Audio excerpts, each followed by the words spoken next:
الرحمن الرحیم۔ رسول اللہ صلی اللہ علیہ وآلہ وسلم نے فرمایا کہ مجھے اللہ تعالیٰ کی طرف سے اس چیز کا حکم دیا گیا کہ لوگوں کے خلاف لڑو،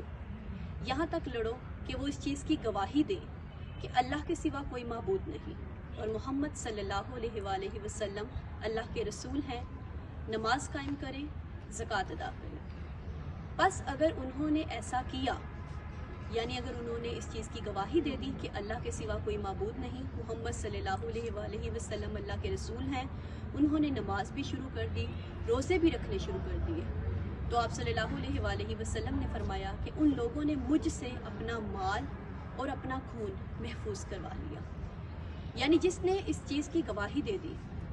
جس نے اللہ کو مان لیا، حضرت محمد صلی اللہ علیہ وآلہ وسلم کو اللہ کا آخری نبی مان لیا، پھر اس کے خلاف لڑنے کا حکم نہیں ہے، کیونکہ جب کوئی بندہ دائرہ اسلام میں داخل ہو جاتا ہے پھر اس پر تلوار نہیں اٹھائی جا سکتی۔ دین اسلام کے فرائض میں ایک چیز یہ بھی ہے کہ جب آپ اسلام قبول کر لیتے ہیں تو آپ نماز پڑھیں گے اور زکوٰۃ دیں گے۔